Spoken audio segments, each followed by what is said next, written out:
제가 부임하고 얼마 지나지 않았을 때 한번 나누었던 이야기인데요. 감사하게도 여러분들이 1부 때 얘기하는 거 보니까 얘기 때 보니까 아무도 기억하지 못하는 것 같아서 너무 감사드립니다. 제가 미국에 있을 때 그거 교민 성도들한테 들었던 얘기예요. 나름 교민들 안에서는 굉장히 재밌게 잘 알려진 얘기입니다. 어떤 얘기냐면 한국에서 이민 온 지 얼마 안 된 분이 이분이 보신탕을 너무 사랑하던 분인데 미국은 보신탕이 불법이거든요. 그러니까 혹시 보신탕 좋아하시는 분 이민 갈 생각하지 마셔야 돼요. 이분 너무 힘들었답니다. 늘 그리워만 하고 살았는데 어느 날 한국에서 막 이민 오신 분이 그러더래요. 내가 마트에 갔는데 개고기 통조림이 있더라. 그래서 그분은 그랬죠. 에이 설마요. 그랬더니 그분이 굉장히 억울한 표정을 지으면서 아니다 내가 진짜 봤다 라는 거예요. 그래도 안 믿었답니다. 근데 그걸 안 믿는 것을 알았는지 며칠 지나고 이분이 진짜로 그 개고기 통조림을 사왔대요. 이렇게 생긴 거예요. 이렇게 생긴 거예요. 제가 개고기가 아니고요. 화면 넘어가도 되는데 혹시 뭐 문제가 생겼나요? PPT 좀 요거요. 이렇게 생긴 걸 사왔답니다. 개고기 통조림 맞습니까? 아닌가요? 아니 왜 개가 그려졌는데 개고기 통조림이 아닙니까 이게? 그러면은 이건 무슨 통조림이죠? 이거는 참치 통조림이죠. 왜 참치 통조림입니까? 참치가 그려졌잖아요. 그러면 이건 무슨 통조림입니까? 뭔지는 정확하게 모르지만 소가 들어가 있는 것 같아요. 소고기가 들어간 통조림이겠죠. 왜요? 소가 그려졌잖아요. 그럼 다시 묻겠습니다. 그럼 이건 뭘까요? 당연히 개고기 통조림이겠죠. 왜요? 개가 그려졌잖아요. 그게 지금 제가 말한 이 말이 초창기 이민자들의 생각이었대요. 왜냐하면 영어가 안 돼서 뭐라고 적혔는지도 모르겠고 딱 봐도 개 사진이 있으니까 한국 사람들이 생각할 땐 이거는 개고기 통조림이라는 거예요. 게다가 한국에서는 누가 개밥을 돈 주고 마트에서 통조림으로 된 것을 사서 먹입니까? 그냥 먹다 남은 거 그냥 국물에 말아서 줘야죠. 아니면 실거 같은 거 이렇게 요즘 개들은 상상도 못하죠. 다 그렇게 먹고도 괜찮았어요. 다. 게다가 개밥인 줄 모르고 먹어본 사람들의 증언에 의하면 이게요 맛있대요. 어느 정도로 맛있냐면요 개죽이 아까울 정도로 맛있답니다. 그러면 개주지 말고 그냥 먹을까요? 아니죠. 몰랐을 때는 먹었습니다. 그래도 안 죽어요. 하지만 알고 나면 먹으면 안 되죠. 왜요? 사람이니까요. 못 먹어서가 아닙니다. 할 수 있지만 먹을 수 있지만 비웃음거리가 되면서까지 굳이 사람이 개밥을 먹어야겠습니까? 사람 자존심 있지. 오늘 본문은 할 수 있지만 하지 말아야 될 것. 왜냐면 성도니까 거룩한 백성이 자존심 있지. 할 수는 있지만 물론 그렇게 하면 달콤할 것 같지는 하지만 굳이 성도의 자존심 구겨가면서 세상과 장단 맞추며 살아가야 될 필요가 있느냐? 하나님은 그것을 우리에게 말씀하고 있어요. 성도는 세상과 다르게 살아야 된다. 성도는 세상과 같지 않아야 된다라는 것을 이야기하는 본문입니다. 그럼 도대체 거룩한 성도들, 그 거룩은 뭘까요? 지난주에 말씀드렸어요. 거룩이 뭐죠? 거룩은 세상에서 분리되어 하나님께 연합되는 것이 거룩이라고 했어요. 그러니 성도는 어떤 사람들이 성도입니까? 세상에 속해 있었지만 이전에는 그 세상에서 떨어져 나와 분리되어서 하나님의 소유로 연결되고 연합된 사람들, 그들이 성도예요. 이전에는 세상에 속하여 세상 방식으로 살았습니다. 하지만 이제는 하나님의 소유가 되었으니 하나님의 법을 따라서 살아가는 자들이 성도라는 거예요. 그게 거룩한 삶의 모습이죠. 지난 몇 주간 계속했던 이야기들이 바로 그 얘기한 겁니다. 성도는 세상과 다르게 거룩한 삶, 구별된 삶, 세상과 다른 삶을 살아가야 된다는 이야기를 했습니다. 그리고 오늘도 그 얘기를 계속할 겁니다. 그럼 성도는 세상과 무엇이 달라야 된다고 오늘 본문은 말할까요? 29절 30절입니다. 제가 29절 30절 여러분 읽어주십시오. 너는 내가 추수한 것과 내가 짜낸 집을 바치기를 더디하지 말지며 내 처음 난 아들들을 내게 줄지며 내 소와 양도 그와 같이 하되 이래 동안 어미와 함께 있게 하다가 여드레 만에 내게 줄지니라. 성도는 세상과 다른 것이 있습니다. 그게 뭐냐면 세상과는 다른 소유권 의식을 갖고 산다는 거예요. 세상은 내 것은 내 것이라고 말해요. 그리고 심지어 남의 것도 기회가 되면 내 것 만들려고 해요. 이전에 제가 무슨 일이 있어서 시외버스 터미널에 가서 버스를 타고서 이동을 하려고 표를 사고서 잔돈을 받고서 막 정신없이 넣고 가방 챙기고서 이렇게 돌아서 이렇게 버스 타는 대로 몇 발짝 걸어가다가 보니까 그런 생각이 드는 거예요. 아차, 표를 안 챙겼네. 그래서 돌아서 매표소 쪽으로 다시 걸어갔습니다.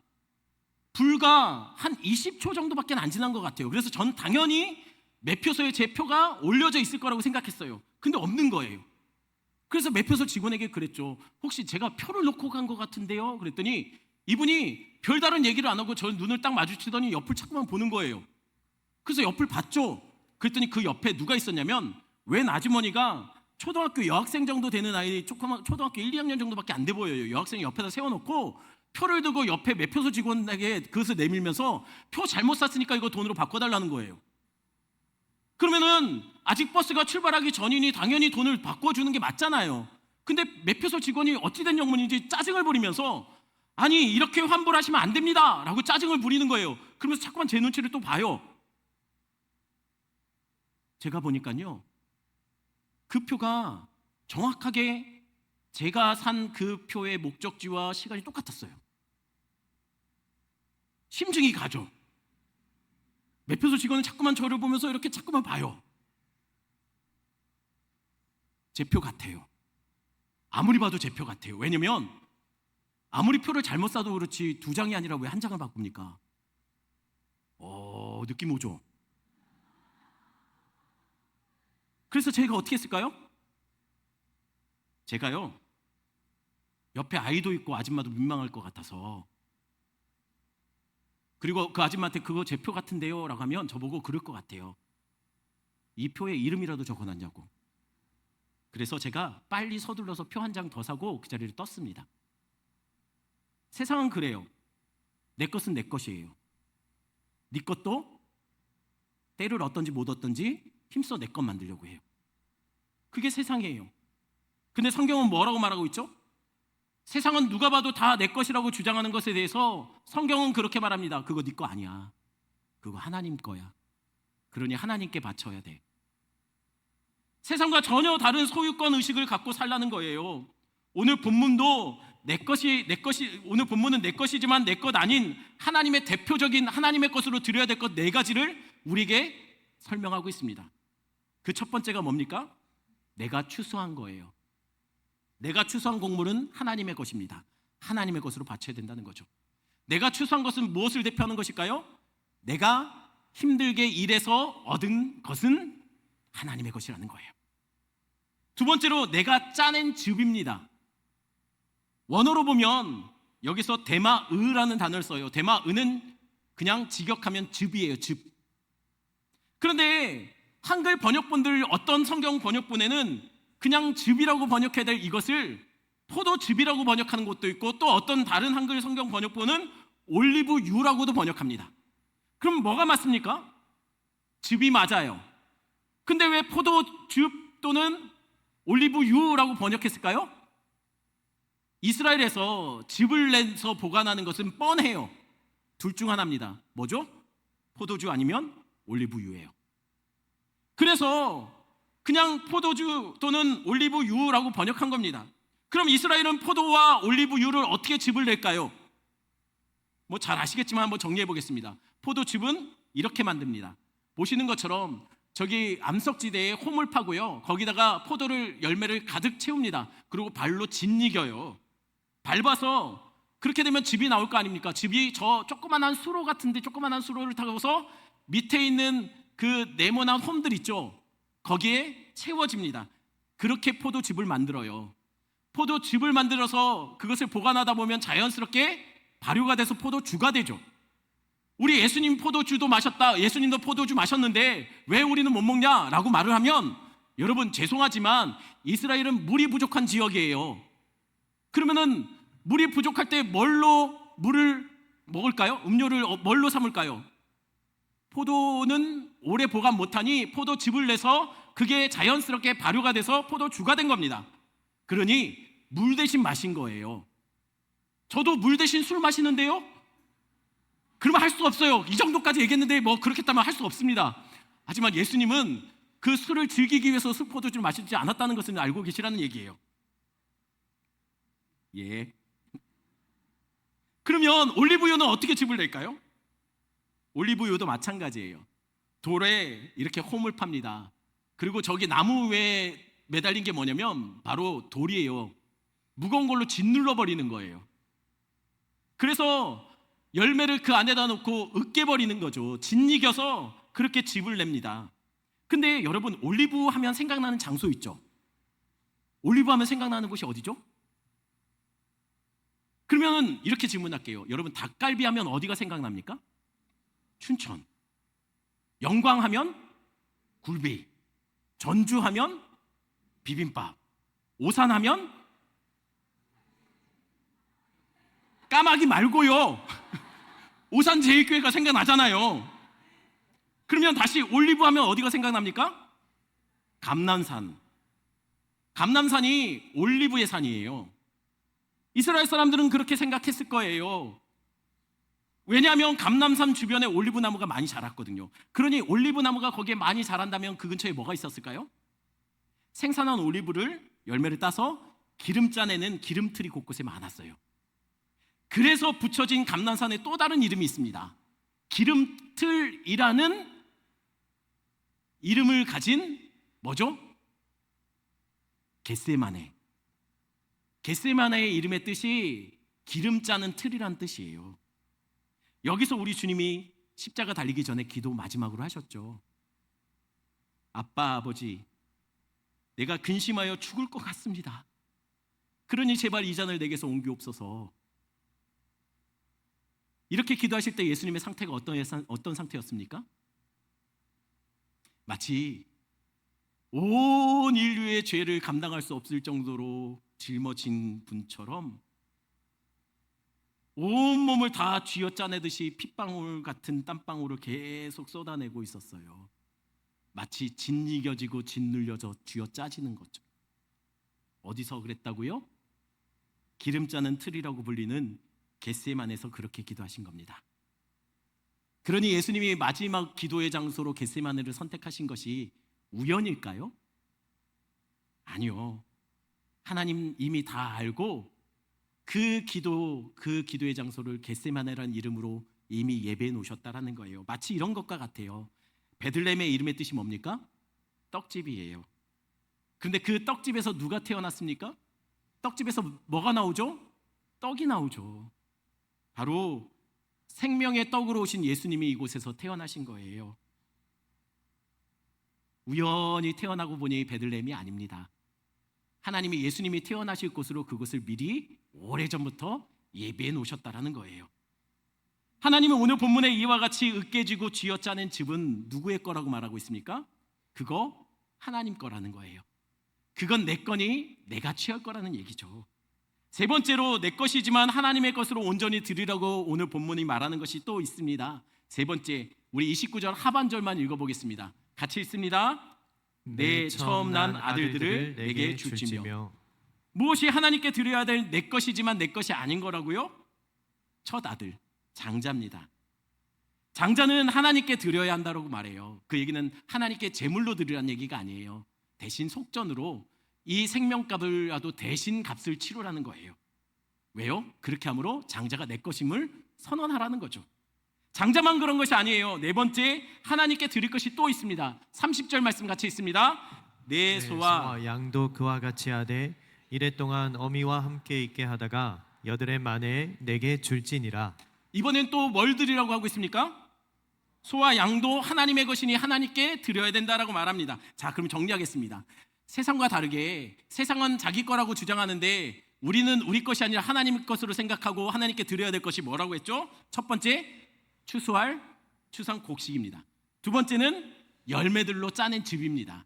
세 번째는 장자, 네 번째는 소와 양의 새끼입니다. 자, 그러면 그런 생각이 들죠? 다 하네. 내 거 없네. 난 남는 게 없네. 그죠? 곡식도 열매, 즙도 장자도 양도 소도 다 주님 거면 우린 뭐죠? 그렇게 생각하는 분들에게 다행이라고 여길 만한 소식을 전해드립니다. 한글 성경의 번역이 좀 애매해요. 공동 번역이 좀 더 깔끔하게 번역했습니다. 거기를 보면은요, 이 네 가지의 공통점이 있어요. 전부가 아니라 어떤 하나의 공통점이 있습니다. 그게 뭐냐면 우리 공동 번역으로 29절 30절 한번 볼까요? 제가 29절, 여러분 30절 읽어주십시오. 너희는 타작한 첫 곡식과 술들에서 나온 포도즙은 미루지 말고 바쳐야 하며 너희 맏아들을 나에게 바쳐야 한다. 너희 소나 양도 그렇게 하여야 한다. 이래 동안은 어미 품에 두었다가 여드렛 날에는 나에게 바쳐야 한다. 자, 방금 언급된 네 가지 안에 어떤 공통점이 있죠? 그냥 곡식과 즙을 바치라는 얘기하지 않았어요. 첫 곡식과 첫 술틀의 즙입니다. 소와 양도 그냥 소와 양의 새끼가 아니에요. 앞에 맏아들 같이 연결해서 맏아들처럼 첫 소와 양의 초태생을 바치라는 얘기예요. 지금 하나님은 다 내 것으로 구별하여 바치라고 한 게 아니라 처음 것, 첫 소산, 첫 초태생은 내 것이니 내게 바치라는 거예요. 아니, 왜 하나님은 처음 것을 자기 것이라고 말씀하고 그렇게 소유권을 주장하고 계시는 걸까요? 이유는 출애굽기 13장 12절하고 15절에 나와요. 12절을 먼저 한번 같이 읽어볼까요? 같이 있습니다. 너는 태에서 처음 난 모든 것과 내게 있는 가축의 태에서 처음 난 것을 다 구별하여 여호와께 돌리라. 수컷은 여호와의 것이니라. 수컷은 여호와의 것입니다. 처음 것은 다 하나님의 것이라고 말해요. 왜요? 15절에 그 이유가 나옵니다. 15절 같이 있습니다. 그때 바로가 완악하여 우리를 보내지 아니하매 여호와께서 애굽 나라 가운데 처음 난 모든 것은 사람의 장자로부터 가축의 처음 난 것까지 다 죽이셨으므로. 왜 처음 것이 하나님의 것입니까? 이게 유월절 사건과 연관이 돼요. 하나님이 애굽에서 종살이하던 이스라엘 백성들 어떻게 불러내셨습니까? 특별히 10번째 재앙, 무슨 재앙이죠? 장자를 친 사건이요. 이때 장자를 쳐서 죽이는 사건 때문에 애굽 땅에 있는 모든 그냥 평범한 백성들부터 왕까지, 심지어는 모든 짐승의 초태생들까지 다 죽었어요. 그럼 이스라엘은 어땠을까요? 이스라엘은 말짱했어요. 아니, 이게 어떻게 된 일일까요? 죽음의 사자가 이스라엘 집안 안 갔나요? 애굽의 집만 찾아다니면서 죽였나요? 아니요. 죽음의 사자는요, 이스라엘 집과 애굽의 집 구분 없이 다 갔습니다. 그런데 이스라엘 집은 안전했어요. 왜냐하면 이스라엘 집과 애굽의 집에 차이점이 있었어요. 뭐가 차이가 났죠? 이스라엘 집에는 가로목과 세로목에 어린 양의 죽음의 피가 뿌려져 있었어요. 그 피를 보고 죽음의 사자가 여기는 벌써 죽음이 임했네? 여기는 이미 죽음이 갑치러졌구나 하고 어떻게 했습니까? 그 사자가 그 집을 그냥 넘어가고 그냥 건너갔다고 해서 그 날을 유월절이라고 이름하여 붙여서 지키고 있다는 거예요. 그날 사실은 이스라엘 백성들, 장자들도 다 죽어야 되는 상황이었습니다. 그게 맞아요. 왜냐하면 이스라엘이 애굽 땅에서 이스라엘 백성, 하나님의 백성이었습니까? 하나님의 이름도 까먹었어요. 그들 똑같이 애굽에서 애굽의 신을 섬기고 바로를 신처럼 섬겨왔던 사람들이에요. 그러니 죽으면 애굽의 장자들처럼 똑같이 이스라엘 장자도 죽어야 됐어요. 그런데 어떻게 살았습니까? 하나님이 어린 양 유월절 양의 피로 그들을 살렸어요. 양의 피를 받고 대신 그들을 살린 거예요. 그러니 죽어야 될 그들이 살고 어린 양을 대신 하나님께서 주셨으니 하나님은 이스라엘에게 그렇게 말해도 되는 겁니다. 얘들아, 너의 초태생, 장자, 짐승들의 모든 첫 새끼들은 다 내 거야. 왜요? 애굽에서 원래 죽을 수밖에 없는 개들 내가 살려줬잖아. 그 말이라는 거예요. 그럼 여러분, 처음 것을 드린다는 것은 무슨 의미일까요? 처음 것 드리면 나머지 건 다 내 것입니까?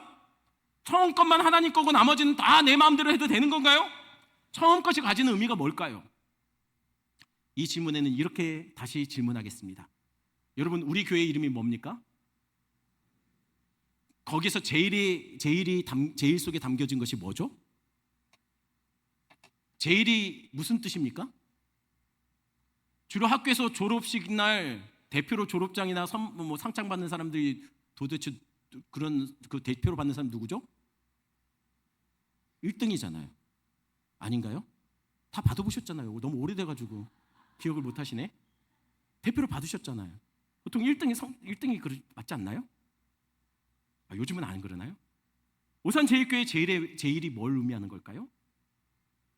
대표입니다. 대표.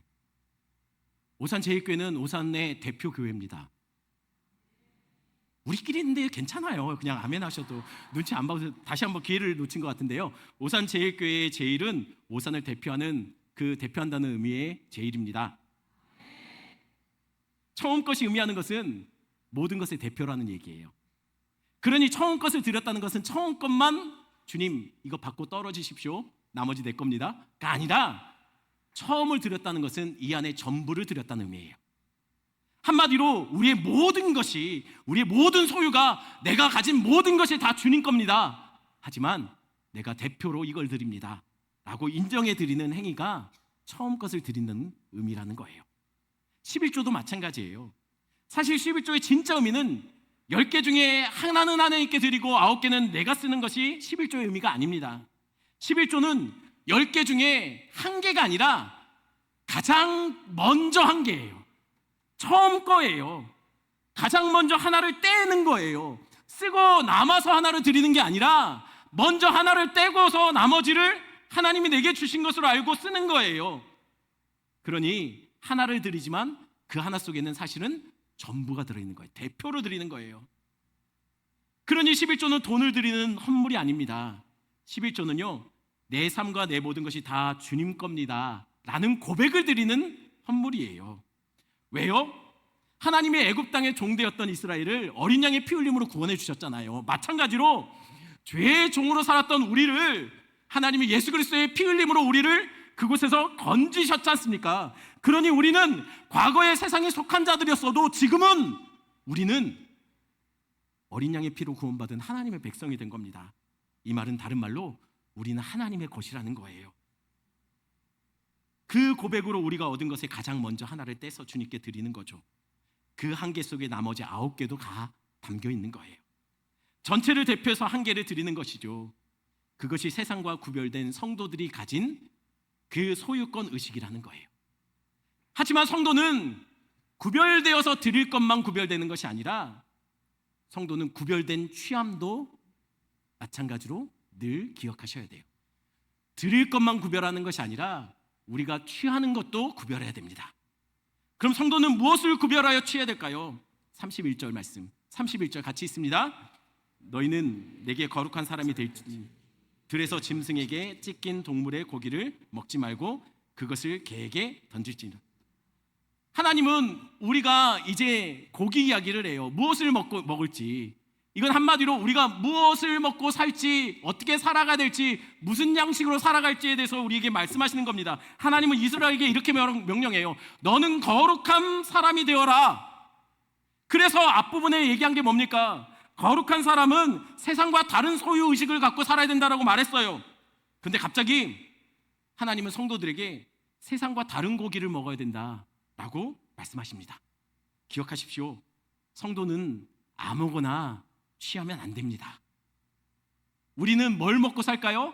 우리는 아무런 거나 세상 사람들 따라서 똑같은 거 먹고 살면 안 돼요. 그럼 성도들이 취해야 될 고기는 뭘까요? 일단 오늘 본문은 이렇게 말해요. 짐승에게 찢겨 죽은 것은 성도들 거 아니랍니다. 성도들 거 아니면 그건 누구 겁니까? 오늘 본문 뭐라고 하고 있죠? 찢겨 죽은 것은 누구에게 주라고요? 개들에게 주랍니다. 그건 개밥이에요. 그러니 찢겨 죽은 것은 못 먹어서 먹지 못하는 게 아니에요. 성도들은 거룩해야 하기 때문에 세상과 다른 것을 취하라는 거예요. 그런 것이 우리의 먹고 사는 양식이 되면 안 된다는 거예요. 남을 짓밟고 빼앗고 찢어서 그들을 누르고 고통스럽게 만들어서 빼앗은 것으로 우리의 양식 삼으면 안 된다는 이야기입니다. 이 부분에 대해서 신명기는 보다 명확하게 말하죠. 신명기 14장 21절 말씀 같이 읽습니다. 너희는 너희의 하나님 여호와의 성민이라. 스스로 죽은 모든 것을 먹지 말 것이나 그것을 성중에 거류하는 객에게 주어 먹게 하거나 이방인에게 파는 것은 가하니라. 여기서 스스로 죽은 것은 누가 먹는다고요? 나그네 이방인들을 말하는 거죠. 그리고 이방인들에게는 파는 것은 괜찮대요. 이걸 볼 때 단순한 위생 문제로 얘기하는 거 아니에요. 못 먹는 고기라서 먹지 말라고 한 거 아닙니다. 실제로 이방인들은 스스로 죽은 것도 먹었어요. 근데 성경은 거룩한 백성들은 그런 고기 취하면 안 된다고 말합니다. 그럼 거룩한 백성들은 어떤 고기를 취할까요? 뭘 먹고 살까요? 스스로 죽은 거 말고, 죽은 거 말고 그러면 어떤 고기를 먹을 수 있죠? 내가 도살한 거, 내가 죽인 거, 내가 직접 죽인 것만 취할 수 있습니다. 왜냐하면 성경은 피채 먹지 말라고 했거든요. 피에는 생명이 있습니다. 그러니 하나님은 우리에게 고기는 주셔도 그 짐승의 생명을 우리에게 허락한 거 아니에요. 우리 마음대로 빼앗고 그러면 안 된다는 겁니다. 그러니 피를 다 내가 직접 죽이고 다 피를 흘리게 한 후에 그 남은 고기만 우리에게 주셨다는 것을 기억하라는 거예요. 남에게 상처 주고 빼앗고 그래서 얻은 거 내 양식 삼으면 안 됩니다. 그게 거룩한 백성들의 거룩함을 지켜내는 방식이라는 거죠. 정리하겠습니다. 오늘 본문은 여러분 이 정리할 때 잘 들으셔야 돼요. 오늘 본문에서 드려야 될 것은 먼저 이것을 얘기합니다. 추수한 첫 열매, 그리고 짓밟고 으깨서 만들어낸 집들, 그리고 첫 태생 하나님의 것이고 그것은 하나님께 드려야 된다고 말했어요. 이것이 성도가 하나님 앞에 드려야 될 거예요. 하지만 성도가 하나님 앞에서 취해야 될 것은 뭐라고 얘기했습니까? 특별히 고기를 말했는데 성도는 어떤 고기를 취합니까? 성도가 직접 죽여서 피를 다 흘리게 하고 남은 고기만 취할 수 있다라고 말한 거예요. 그런데 이래놓고 보니까 그런 생각이 들죠. 이게 성도의 삶과 무슨 연관이나? 이게 거룩함과 무슨 상관이 있죠 도대체? 왜 성도는 처음 것은 하나님께 드려야 될까요? 도대체 짓밟고 으깨서 만들어진 집이 무엇을 의미하는 걸까요? 도대체 직접 죽여서 피를 다 빼낸 고기를 취하라고 그것이 너희의 양식이다 라고 말한 그 말의 의미는 무엇일까요? 힌트는 고린도전서 15장 20절에 나옵니다. 같이 읽습니다. 그러나 이제 그리스도께서 죽은 자 가운데서 다시 살아나사 잠자는 자들의 첫 열매가 되셨도다. 오늘 본문에서 말하는 진짜 첫 열매, 생명의 장자, 사실은 누구를 말하는 걸까요? 예수 그리스도를 말하는 거예요. 하나님은 예수를 부활 생명의 첫 열매로 받으셨어요. 처음 것을 받았다는 것은 처음 것만 받았다는 얘기가 아니에요. 처음 것을 받았다면 그 처음 것 안에 앞으로 그와 같이 맺어질 열매를 그 안에서 함께 받으셨다는 얘기예요. 오늘 하나님은 처음 것을 우리에게 바치라고 하고 있습니다. 그건 너희 거 아니다. 그건 내가 온전히 받을 거다. 그건 내 것이다. 우리 주님이 십자가의 예수님을 온전히 받으셨어요. 이 안에서 우리가 함께 주님께 받아들여진 거예요. 버려지고 하나님 앞에 원수된 우리가 그 아들의 죽음과 살아남을 통해 우리가 그 안에서 함께 죽고 함께 살아서 아들로서 주님이 우리를 받아주신 거예요. 그럼 우리가 취해야 될 고기는 무엇일까요? 거룩한 백성들의 양식은 무엇일까요? 우리는 먹고 살기 위해 무엇을 해야 할까요? 세상처럼 서로 찢고 싸워 경쟁하고 쟁취한 것, 그것이 우리의 삶의 양식이 될까요? 아닙니다. 성도의 참 양식은 십자가에서 짓이겨지고 짓밟혀서 으깨지고 으스러져 그 피를 다 쏟아내신 예수의 죽으심이 우리를 살리는 생명 양식이 됩니다.